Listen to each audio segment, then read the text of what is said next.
সাধারণত ধনী ব্যক্তিরা তাদের অর্থ সম্পদ ব্যয়বহুল জীবনযাপনের জন্য খরচ করে থাকে, কিন্তু পৃথিবীতে এমন কিছু ধনী ব্যক্তিও রয়েছে যারা তাদের টাকা পয়সা এমন এমন কাজের জন্য খরচ করে যা শুনলে আপনি চমকে উঠবেন। তেমনি আবুধাবির রয়্যাল ফ্যামিলির হামাদ বিন হামদান আল নাহিয়ান এক আইল্যান্ডের উপর নিজের নাম লেখার জন্য 150 কোটি টাকা খরচ করেছিল, যাতে তার নাম স্পেস থেকে পড়া যায়। তো আসুন জেনে নেই আরবের বিশিষ্ট ধনীদের এমনই কিছু উদ্ভট খরচের ব্যাপারে। রাশেদ বেলহাসা।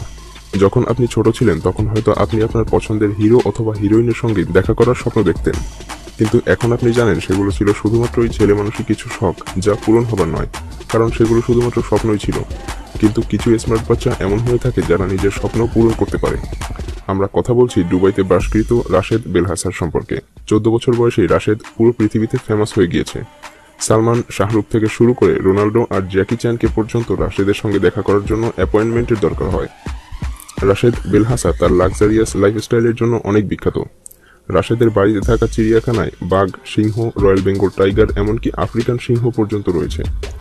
রাশেদ আবুধাবিতে বসবাস করে এবং তার পরিবার দুবাইয়ের সবথেকে ধনী পরিবারের মধ্যে অন্যতম একটি পরিবার, আর তার পিতা দুবাইয়ের গণ্যমান্য অন্যতম একজন বিজনেসম্যান। আর রাশেদ নিজেই একজন ফ্যাশন লাইনের মালিক, যেখান থেকে সেলিব্রিটিরা তাদের জন্য শপিং করে থাকে। যখন সালমান তার বাসায় গিয়েছিল তখন সালমানও তার খরচ খরচা আর লাক্সারিয়াস লাইফস্টাইল দেখে হতভম্ব হয়ে গিয়েছিল। শুধু এতটুকুই না, রাশেদের এক কাস্টমাইজড ফেরারি কারের উপর সালমান ক্রাশ পর্যন্ত খেয়েছিল। মোহাম্মদ বিন সালমান। সাধারণত সৌদি আরবে প্রিন্স হবার যোগ্যতা প্রাপ্তবয়স্করাই রাখে, কিন্তু সৌদি আরবের কিং সালমান বিন আব্দুল আজিজ নিজের সন্তান মোহাম্মদ বিন সালমানকে তার উত্তরাধিকারী বলে ঘোষণা করে। সৌদি আরবের নতুন রাজা প্রিন্স মোহাম্মদ বিন সালমান তার নিজের লাক্সারিয়াস লাইফস্টাইলের জন্য খুবই বিখ্যাত।